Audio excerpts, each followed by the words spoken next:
ನಮಸ್ಕಾರ ಕರ್ನಾಟಕ. ಧರ್ಮಸ್ಥಳ ಹತ್ಯಾಕಾಂಡದ ಕ್ಷಣಗಳನ್ನು ಅಥವಾ ಅಲೆಹಿಡಿದು ಉಳಿದಿರುವಂಥ ಪಳೆಯುಳಿಕೆಗಳನ್ನು ತೆಗೆಯುವಂಥ ಕಾರ್ಯ ಧರ್ಮಸ್ಥಳದಲ್ಲಿ SIT ಅವರು ಸತತವಾಗಿ ಮಾಡ್ತಾ ಇದ್ದಾರೆ. ನಿಲ್ಲದ ಮಳೆಯಲ್ಲಿ ಮಳೆ ಕಂಟಿನ್ಯೂಸ್ ಆಗಿ ಮಳೆ ಬೀಳ್ತಾ ಇದೆ ಧರ್ಮಸ್ಥಳದಲ್ಲಿ. Yes, most important. ಈಗ 6th ಪಿಟ್ ಅಥವಾ 6ನೇ ಸೈಟಲ್ಲಿ ಎಕ್ಸುಮೇಷನ್ ಅಂದರೆ ಈ ಅಗೆಯುವ ಕಾರ್ಯ ಮತ್ತೆ ಅದರಿಂದ ಪಳೆಯುಳಿಕೆಗಳನ್ನು ಹೊರತೆಗೆಯುವ ಕಾರ್ಯವನ್ನು SIT ಮಾಡ್ತಾ ಇದೆ. ಜೊತೆಯಲ್ಲಿ ಈಗ ಅಪ್ಡೇಟ್ ಏನು ಅಂತಂದ್ರೆ 6th ಪಿಟ್ಟಲ್ಲಿ ಸ್ಕೆಲಿಟನ್, ಸತ್ತಿರುವಂತಹ ಸ್ಕೆಲಿಟನ್ ಸಿಕ್ಕಿದೆ ಅಂತ ಅಫಿಷಿಯಲ್ ವರದಿ ಇಲ್ಲ, ಅನ್ಅಫಿಷಿಯಲ್ ವರದಿ. ಬಟ್ ಆದರೆ 6ನೇ ಪಿಟ್ಟಲ್ಲಿ ಪಳೆಯುಳಿಕೆ ಸಿಕ್ಕಿದೆ. ಕಾರಣ ಇಷ್ಟೇನೆ, ಪಾಸಿಬಲಿ ಫುಲ್ ಟೈಟ್ ಆಗಿ SIT ಅವರು ಯಾರಿಗೂ ಮಾಹಿತಿಯನ್ನ ಕೊಡದೆ ಇದನ್ನ ಎಕ್ಸುಮೇಷನ್ ಅನ್ನ ಮಾಡ್ತಾ ಇದ್ರು. ಯಾರಿಗೂ 2 ದಿವಸ ಯಾರಿಗೂ ಮಾಹಿತಿನ ಕೊಟ್ಟಿಲ್ಲ, ಮಾಧ್ಯಮದವ್ರಿಗೂ ಕೊಟ್ಟಿಲ್ಲ ಅನ್ಸುತ್ತೆ. ನೆನ್ನೆ ಸಿಕ್ಕಾಪಟ್ಟೆ ಇದರ ವಿಚಾರವಾಗಿ ಬೇರೆಯವ್ರನ್ನ ಕರ್ಕೊಂಡ್ಬಂದು ಮಾಸ್ಕ್ ಹಾಕೊಂಡು ಮಾಡ್ತಾ ಇರ್ಬೋದು, ಅಥವಾ SIT ಅವ್ರೇನೋ ಸೇಲ್ಗಿಲ್ ಆಗ್ಬಿಟ್ರ, ಏನೂ ಸಿಕ್ಕಿಲ್ಲ ಅಂತಂದ್ರೆ ಪಳೆಯುಳಿಕೆ ಇಲ್ಲದ ಜಾಗದಲ್ಲಿ ಏನಾದ್ರೂ SIT ಅವರು ಬೇಕು ಅಂತ ಹಾಕ್ಸಿ ದಿಕ್ ತಪ್ಸೋ ಕೆಲಸ ಮಾಡ್ತಾ ಇದ್ದಾರ, ಅಥವಾ ಆ ಮೂಮೆಂಟ್ ಅಲ್ಲೇ ಐ ಥಿಂಕ್ ಪ್ರಣಬ್ ಮೊಹಿಂತಿ ಅವರನ್ನ ಸೆಂಟ್ರಲ್ ಡೆಪ್ಯುಟೇಷನ್ಗೆ ಹಾಕಿದ್ರು. ಸೆಂಟ್ರಲ್ ಗೌರ್ಮೆಂಟ್ ಮೊಹಿಂತಿ ಅವ್ರನ್ನೆಲ್ಲ ಹಾಕ್ಬಿಟ್ಟು ಈ SIT ನಲ್ಲಿರೋರ್ನೆಲ್ಲ ಏನೋ ಕಾಸ್ಗಿಸ್ಕೊಟ್ಟು ಕೊಂಡ್ಕೊಂಬಿಟ್ರ. ನಾನಾ ರೀತಿಯ ಅನುಮಾನಗಳು ನೆನ್ನೆ ಕಾಡಚುಚ್ಕೊಂಡು ಪದೇ ಪದೇ ಮಾಧ್ಯಮದವರು ಏನೂ ಸಿಕ್ಕಿಲ್ಲ ಅಂತ ಯಾವಾಗ ಅದನ್ನ ಮಾಡಿದ್ರು, ಅಲ್ಟಿಮೇಟ್ ಆಗಿ ನಾನು ಅಷ್ಟೇ ನೆನ್ನೆ ಅತಿ ಹೆಚ್ಚಿನ ವಿಡಿಯೋಗಳನ್ನ, ಪ್ರಶ್ನೆಗಳನ್ನ SITಗೆ, ಸರ್ಕಾರಕ್ಕೆ, ಸಂಬಂಧಪಟ್ಟಂತ ಪೊಲೀಸ್ ಇಲಾಖೆಗೆ ಮತ್ತೆ ನಾವು ಕೂಡ ನಿನ್ನೆಯಿಂದ ಕಾರ್ಯಾಚರಣೆ ಮಾಡಿದ್ವಿ. ನೆನ್ನೆ ಆವಾಗಲೇ ನಾನು ಹೇಳಿದೆ, ಅಲ್ಲಿ ಭೀಮಾನೇ ಅವನು, ಅದು ಕನ್ಫರ್ಮ್ ಸೋರ್ಸು. ನನಗೆ SIT ಇಂದ ಕನ್ಫರ್ಮ್ ಸೋರ್ಸು ಅವನು ಭೀಮಾ ಬಿಟ್ರೆ ಬೇರೆ ಯಾರನ್ನು ಕರ್ಕೊಂಡ್ ಬಂದಿಲ್ಲ. That is very very clear. ಆ ವಿಚಾರ ತುಂಬಾ ಕ್ಲಿಯರ್ ಆಗಿದೆ. ಈಗ 6ನೇ ಪಿಟ್ಟಲ್ಲಿ ಒಂದು ಸ್ಕೆಲಿಟನ್ ಅಥವಾ ಪಳೆಯುಳಿಕೆ ಅಥವಾ ರಿಮೈನ್ಸ್ ಆಫ್ ದ ಬಾಡಿ ಸಿಕ್ಕಿದೆ. ಅಂಡ್ ಅಫಿಷಿಯಲ್ ಆಗಿ SIT ಹೇಳಿಲ್ಲ, ಬಟ್ ಆದರೂ ಇದು ಕನ್ಫರ್ಮ್ಡ್ ನ್ಯೂಸ್ ಅನ್ನೋದು ಪೊಲೀಸ್ ಸೋರ್ಸ್ ಇಂದ, SIT ಪೊಲೀಸ್ ಸೋರ್ಸ್ ಇಂದ ಗೊತ್ತಾಗ್ತಾ ಇದೆ. ಏನಕ್ಕೆ ಮೋಸ್ಟ್ಲಿ ನೆನ್ನೆ ಮನೆನೂ ಸಿಕ್ಕಿದೆ, ಅದನ್ನ SIT ಅವರು ಡಿಸ್ಕ್ಲೋಸ್ ಮಾಡ್ತಾ ಇಲ್ಲ. ಬಟ್ ಇಲ್ಲಿ ಜನರಿಗೆ ದಿಕ್ ತಪ್ಪಿಸುವಂತ ವಿಚಾರಗಳನ್ನ, ಏನೂ ಸಿಕ್ಕಿಲ್ಲ ಅಂತ ವಿಚಾರಗಳನ್ನ ಕೆಲವು ಮಾಧ್ಯಮಗಳು ಹರಿದಾಡ್ತಾ ಇದ್ರೆ people are in a big confusion. ಹಾಗಾಗಿ ಇವತ್ತು 6ನೇ ಪಿಟ್ಟಲ್ಲಿ ಐ ಥಿಂಕ್ ಹ್ಯೂಮನ್ ಸ್ಕೆಲಿಟನ್ ಅಥವಾ ಅಳಿದುಳಿದ ಕಳೆ ಬರಹ ಅಂತ ಕನ್ನಡದಲ್ಲಿ ಏನ್ ಹೇಳ್ತಾರೆ, ಅದು ಸಿಕ್ಕಿದೆ ಅಂತ ಮಾಹಿತಿ ಇದೆ. ಅಫಿಷಿಯಲ್ ಕನ್ಫರ್ಮೇಶನ್ SIT ಮಾಡಬೇಕಾಗಿದೆ.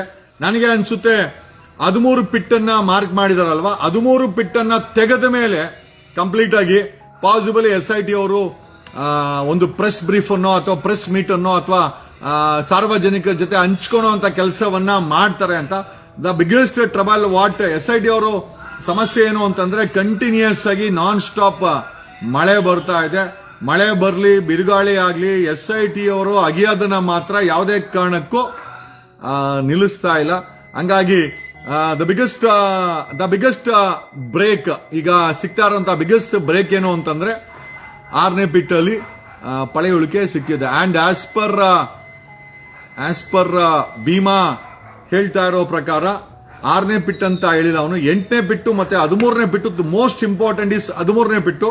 13ನೇದಲ್ಲಿ ಸಾಮೂಹಿಕವಾಗಿ ಒಂದೇ ಪಿಟ್ಟಲ್ಲಿ ಸಾಕಷ್ಟು ಹೆಣಗಳನ್ನ ಊತಿದ್ದೇನೆ, ಅಲ್ಲಿ ಜಾಸ್ತಿ ಪಳೆಯುಳಿಕೆ ಇದೆ, ಅದನ್ನೇ ಮೊದಲು ಓಪನ್ ಮಾಡಿ ಅಂತ ರಿಕ್ವೆಸ್ಟ್ ಮಾಡ್ಕೊಂಡಿದ್ದಕ್ಕೆ SIT ಅವರಿಲ್ಲ, ಆರ್ಡರ್ ವೈಸ್ ಬರ್ತೇವೆ, 1 2 3 4 ಅಂತ ಒಂದು ಆರ್ಡರ್ ಮಾಡಿದೀವಿ.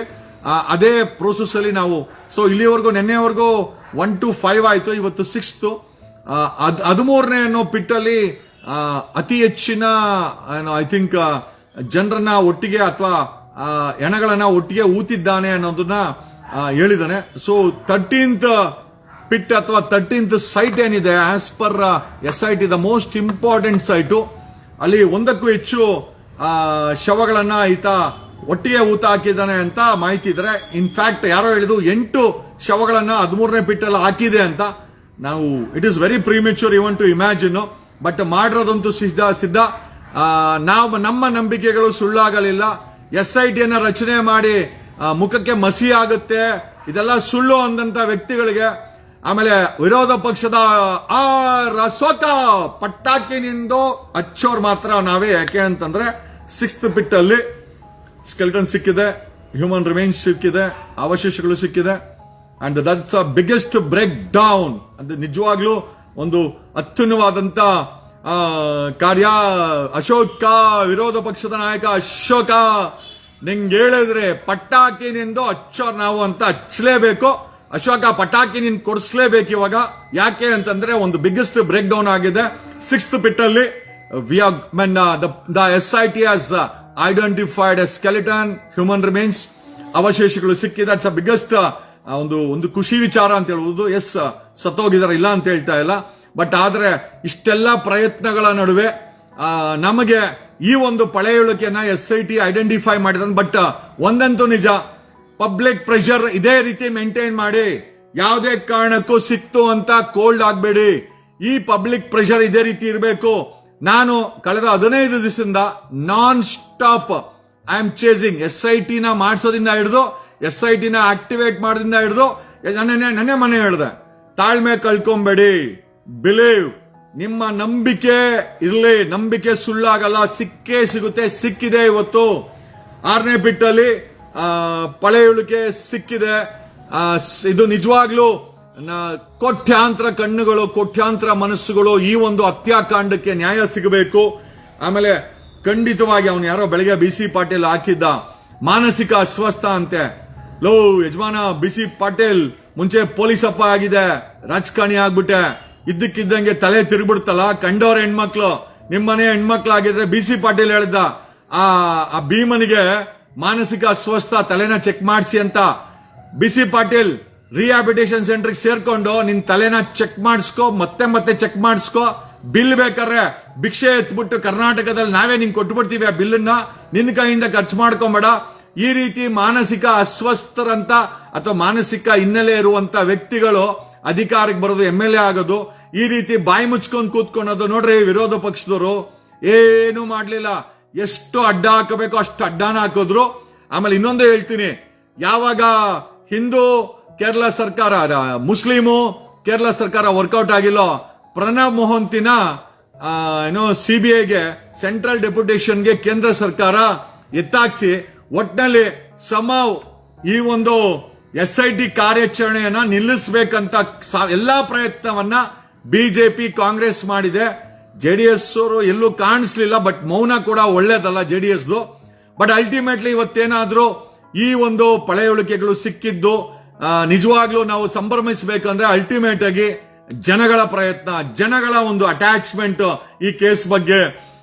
ಆಮೇಲೆ ನಮ್ಮಂತವರ ಧ್ವನಿ, ಯಾಕಂದ್ರೆ ಇಟ್ ವಾಸ್ ನಾಟ್ ಈಸಿ. ನನಗೆ ಎಷ್ಟಿಂದ ಕಾಲ್ ಬರ್ತದೆ ಗೊತ್ತೇನ್ರಿ, ದಿನಕ್ಕೆ ಕಡಿಮೆ ಅಂದ್ರೆ 2,000 ಕಾಲ್ ಬರ್ತದೆ. ಎಷ್ಟು 90% ಸಾಧ್ಯವಾದಷ್ಟು ಕಾಲ್ಗಳನ್ನು ತಗೊಳ್ತಾ ಇದ್ದೀವಿ. We are trying to answer them. ಅದ್ಯಾವುದೋ ಒಂದು ಯಾವ್ದೋ ಗೊತ್ತಿಲ್ದ್ರೆ ಯಾವ್ದೋ ಒಂದು ಪದ ಬಂದ್ಬಿಡ್ತು, ಯಾವ್ದೋ ಜಾತಿ ಬಗ್ಗೆ ಅಂತ ಹೇಳಿದ್ರು. I place my apology repeatedly, because ನಾನು ಯಾರನ್ನೂ ಹರ್ಟ್ ಮಾಡೋಂತ ಅವಶ್ಯಕತೆ ಇಲ್ಲ. ಆಮೇಲೆ ನಮ್ಗೆ ದ ಮೇನ್ ಟಾರ್ಗೆಟ್ ಇಸ್ ಈ ಸತ್ತಂತ ಹೆಣ್ಮಕ್ಳಿಗೆ ನ್ಯಾಯ ಕೊಡಿಸ್ಬೇಕಾದ್ರೆ ಹೊರತು ನಮ್ಗಳಿಗೆ ವಿ ಆರ್ ನಾಟ್, ನಮ್ಗೆ ಯಾರನ್ನು ಏನಾಗ್ಬೇಕಾಗಿಲ್ಲ ಗುರು. ಹೇಳದ್ನಲ್ಲ, ಸತ್ತು ಸೋತು ಗೆದ್ದ ಮಗ ನಾನು, ಸತ್ತು ಸೋತು ಗೆದ್ದ ಮಗ ನಾನು. ಹಾಗಾಗಿ ಅವಮಾನಗಳಿಂದನೇ ಬೆಳೆದವನು ನಾನು.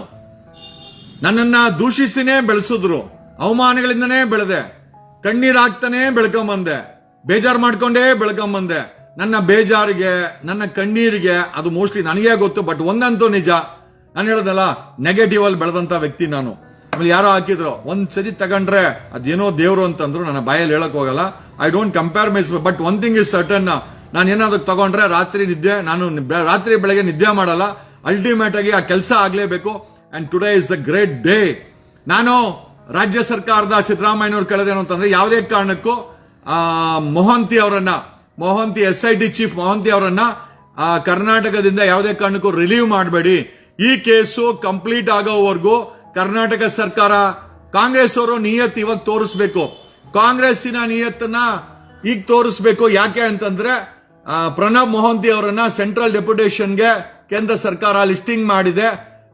ಲಿಸ್ಟಿಂಗ್ ಮಾಡಿ ಅವ್ರ ಹೆಸರನ್ನ ಹಾಕಿದೆ. ಈಗ ನಾವು ಕೇಳೋದೇನು ಅಂತಂದ್ರೆ ಈ SIT ತನಿಖೆ ಮುಗಿಯೋವರೆಗೂ ಪ್ರಣಬ್ ಮೊಹಂತಿ ಅವರನ್ನ ರಾಜ್ಯ ಸರ್ಕಾರ, ಸಿದ್ದರಾಮಯ್ಯನವರ ಸರ್ಕಾರ ಯಾವುದೇ ಕಾರಣಕ್ಕೂ ಅವರನ್ನ ಈ SIT ಇಂದ ರಿಲೀವ್ ಮಾಡಂಗಿಲ್ಲ. ಈ ಕೇಸ್ ಮುಗಿದ ಮೇಲೆನೆ ಪ್ರಣಬ್ ಮೊಹಂತಿ ಅವರನ್ನ ಬೇಕಾದ್ರೆ ರಿಲೀವ್ ಮಾಡ್ಕೊಳ್ಳಿ. ಈ SIT ತನಿಖೆ ಮಾಡೋವರೆಗೂ ಅಕಸ್ಮಾತ್ ಕಾಂಗ್ರೆಸ್ ಸರ್ಕಾರ ರಿಲೀವ್ ಮಾಡಿದ್ರೆ ಖಂಡಿತವಾಗಿ ನೀವು ಕರ್ನಾಟಕದ 6 ಕೋಟಿ ಜನರಿಗೆ ದ್ರೋಹ ಬಗ್ದಂಗೆ ಕಾಂಗ್ರೆಸ್ ಅವ್ರ ಜ್ಞಾಪಕ ಇಟ್ಕೊಳ್ಳಿ. DK ಶಿವಕುಮಾರ್ ಬಂದು ಅವ್ರು ಹೇಳ್ಕೊಳ್ಳಿ. ಯಾಕಂದ್ರೆ DK ಶಿವಕುಮಾರ್ ಇಂಟರ್ವ್ಯೂನ್ ಆಗೋದು ಜಾಸ್ತಿ. DK ಶಿವಕುಮಾರ್ ಅವರೇ, ಪ್ರಣಬ್ ಮೊಹಂತಿ ಅವರನ್ನ ಯಾವುದೇ ಕಾರಣಕ್ಕೂ ಈ SIT ಇಂದ ಈ ಒಂದು ತನಿಖೆ ಮುಗಿಯೋವರೆಗೂ ರಿಲೀವ್ ಮಾಡಂಗಿಲ್ಲ. ರಿಲೀವ್ ಮಾಡಿದ್ರೆ 6 ಕೋಟಿ ಕನ್ನಡಿಗರಿಗೆ, 6 ಕೋಟಿ ನಾಗರಿಕರಿಗೆ, 6 ಕೋಟಿ ಸಿಟಿಸನ್ಸ್ಗೆ ಕಾಂಗ್ರೆಸ್ ಸರ್ಕಾರ ದ್ರೋಹ ಮಾಡಿದ ರೀತಿ. ಹಾಗಾಗಿ ಮತ್ತೊಮ್ಮೆ ಸಿದ್ದರಾಮಯ್ಯ ರಿಕ್ವೆಸ್ಟ್ ಮಾಡೋದೇನು ಅಂತಂದ್ರೆ, ಪ್ಲೀಸ್ ಡು ನಾಟ್ ರಿಲೀವ್ ಇವರನ್ನ ಪ್ರಣಬ್ ಮೊಹಂತಿ ಅವರನ್ನ ಈ ಕೇಸ್ ಮುಗಿಯೋವರೆಗೂ ರಿಲೀವ್ ಮಾಡಕ್ ಹೋಗ್ಬೇಡಿ. Is an asset to this SIT. ಇವತ್ತೇನಾದ್ರೂ ಇಷ್ಟು ಸ್ಪೀಡ್ ಆಗಿ, and thanks a lot SIT ಮುಖ್ಯಸ್ಥರಾದಂತ ಪ್ರಣಬ್ ಮೊಹಂತಿ ಅವರೇ, SIT ಆಫೀಸ್ ಅಡ್ರೆಸ್ ಅನ್ನ ಹಾಕಿದ್ದೀರಾ. ನಿಮ್ಗೆ ಪೋಸ್ಟ್ ಅಲ್ಲಿ ಮಾಹಿತಿಗಳು ಬರ್ತದೆ. SIT ಆಫೀಸ್ನ ವಾಟ್ಸ್ಆಪ್ ಕೊಟ್ಟಿದ್ದೀರಾ. ವಾಟ್ಸ್ಆಪ್ಗೂ ಕೂಡ ಸಾಕಷ್ಟು ಮಾಹಿತಿಗಳನ್ನ ಎಷ್ಟೋ ಜನ ಕಳಿಸಬೇಕು ಅಂತಿದ್ದಾರೆ. ನಾನು ಅವ್ರಿಗೆ ಅದನ್ನ ಹಾಕಿದ್ದೀನಿ. They will forward it to you. And thanks a lot. 3 ದಿನಗಳ ಅದೇ ಹೇಳ್ದಲ್ಲ, ತಾಳಿದವನು ಬಾಳಿಯಾನು. ನಮ್ಗೆ ತಾಳ್ಮೆ ತುಂಬಾ important. The most important is ಇಲ್ಲ ಇರ್ಲಿ ಬಿಡಿ. ಅಲ್ಲ ಯಾರ್ಯಾರ ಅಡ್ಡ ಬಂದು, ಭಟ್ಟ ಅಡ್ಡ ಬಂದ, ವಿಶೇಷ ಭಟ್ಟ ಅಡ್ಡ ಬಂದ, ವಸಂತ್ ಗಿಳಿಯಾರ್ ಬಂದ, ಕಿರಿಕೀರ್ತಿ ಬಂದ, ಅವನ್ ಯಾರೋ ಗೂಗಲ್ ಪೇಮೆಂಟ್ ಅವನ್ ಬಂದ. ಆಮೇಲೆ SIT ನ ಮಾಡೋದೇ ಇಲ್ಲ ಅನ್ಬಿಟ್ರು. SIT ನ ಮಾಡಿಸೋದು, SIT ಮಾಡಿದ್ರು SIT ಅವ್ರು ಹೋಗಲ್ಲ ಅನ್ಬಿಟ್ರು. ಕಂಟಿನ್ಯೂಸ್ ಆಗಿ ಮಳೆ ಬೀಳ್ತಾ ಇದೆ. ಆದ್ರೂ ಕೂಡ 6ನೇ ಬಿಟ್ಟಲ್ಲಿ ನಮಗೆ ಬೇಕಾದಂತ ವಿಚಾರ ಸಿಕ್ಕಿದೆ ಅಂತ ಹೇಳುತ್ತಾ, whatever it is there, and I congratulate. ನಾನು ನಿಮ್ಮನ್ನೆಲ್ಲ ಕಂಗ್ರಾಚ್ಯುಲೇಷನ್ ಮಾಡ್ತೇನೆ. ಜೀವನದಲ್ಲಿ ಯಾವತ್ತೂ ನಂಬಿಕೆ ಕಳ್ಕೊಳಕ್ ಹೋಗ್ಬೇಡಿ. ಆಮೇಲೆ ಯಾವತ್ತೇ ಆಗಿರ್ಲಿ ಒಂದ್ ವಿಚಾರ ಅರ್ಥ ಮಾಡ್ಕೊಳ್ಳಿ, ಜೀವನದಲ್ಲಿ ನಾವು ಸೋತು ಗೆಲ್ಬೇಕಂತೆ. ನಾನು ಜೀವನದಲ್ಲಿ ಸೋತು ಗೆದ್ದಿರುವಂತ ವ್ಯಕ್ತಿ, ಮಾನ ಅವಮಾನಗಳಿಂದನೇ ಬೆಳೆದಿರುವಂತ ವ್ಯಕ್ತಿ. ಎಷ್ಟು ತುಳಿದ್ರೋ, ಎಷ್ಟು ನನ್ನ ಬಗ್ಸಕ್ ಟ್ರೈ ಮಾಡಿದ್ರು ಅಷ್ಟೇ ನಾನು ಬೆಳೆದಿರೋಂಥ ವ್ಯಕ್ತಿ. ಹಾಗಾಗಿ ದಯಮಾಡಿ ನಂಬಿಕೆ ಅನ್ನೋದು ಮನುಷ್ಯನಿಗೆ ತುಂಬಾ ಇಂಪಾರ್ಟೆಂಟು. ನಮ್ಮ ಫೋಕಸ್ ತುಂಬಾ ಇಂಪಾರ್ಟೆಂಟು. Thanks a lot. ಒಂದು ಮಟ್ಟಕ್ಕೆ ನಮ್ಮ ಹೋರಾಟ ಸಕ್ಸಸ್ಫುಲ್ ಆಗಿದೆ.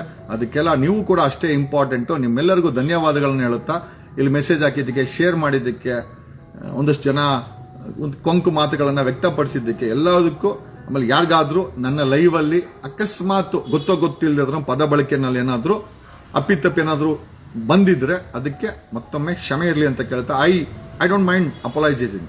ಆಮೇಲೆ ಈ ಅಪಾಲಜಿ ಕೂಡ ಮನಸ್ಸಿನಿಂದ ಬರೋಂಥ ಅಪಾಲಜಿ. ಇದು ಕಾಟಾಚಾರಕ್ಕೆ ಮಾಡ್ತಾರೆ ಅಪಾಲಜಿ ಅಲ್ಲ. ನಾನು ಹೇಳ್ತಾ ಇದ್ದೇನೆ, ಅಕಸ್ಮಾತ್ ಆಗಿರ್ಬೋದು. ಇಷ್ಟು ದೊಡ್ಡ ಆಪರೇಷನ್ಸ್ ನ ತಗೊಂಡಾಗ ನಮ್ಮ ಮೈಂಡ್ ಸ್ಥಿತಿನಲ್ಲೂ ಕೂಡ ಏನೋ ಗೊತ್ತಿಲ್ಲದ್ರೆ ಬಂದಿರಬಹುದು. ಬಟ್ ಉದ್ದೇಶಪೂರ್ವಕವಾಗಿ ಯಾರಿಗೂ ಏನೋ ಅಂದಿರಲ್ಲ. ಗೊತ್ತಿಲ್ಲದೇನೋ ಬಂದಿದ್ರೆ once again I place my apology, kindly accept my apology ಅಂತ ಹೇಳುತ್ತಾ, ಯಾರನ್ನೂ ದೂಷಿಸುವ ಅವಶ್ಯಕತೆ ಇಲ್ಲ, ಯಾರನ್ನೂ ಬೇಜಾರ ಮಾಡೋ ಅವಶ್ಯಕತೆ ಇಲ್ಲ. ಯಾರಿಗಾರ ಮನಸ್ಸಿಗೆ ಆಗಿದ್ರೆ ಈ ಒಂದು ಕೈ ಮುಗ್ದಿರುವಂತ ಕೈಗಳೇ ನಿಮ್ಗೆ ಅಪಾಲಜಿ ಅಂತ ತಿಳ್ಕೊಳ್ಳಿ. I place my apology. Thanks a lot. Love you all and we are successful. Okay, ನಾವೆಲ್ಲ ಸಕ್ಸಸ್ಫುಲ್ ಆಗಿದ್ದೀವಿ. ಅದಂತೂ ತುಂಬಾ ಇಷ್ಟ ಆಯ್ತು. ಒಬ್ಬ ಸಾಮಾನ್ಯ ಜನರು ಹೋರಾಟ ಈ ಮಟ್ಟಕ್ಕೆ ಒಂದು ಸಕ್ಸಸ್ ಆಗುತ್ತೆ ಅಂತ ಅನ್ನೋದಕ್ಕೆಲ್ಲ ನೀವೇ ಕಾರಣ. ನಿಮ್ಮ ನಿಷ್ಠೆನೇ ಕಾರಣ ಅಂತ ಹೇಳುತ್ತೆ. ಲೈವ್ ಅನ್ನು ಮುಗಿಸ್ತಾ ಇದ್ದೀನಿ. Thanks a lot. Love you all. Thank you Karnataka. Thank you Bengaluru. Thank you Dharmasthala.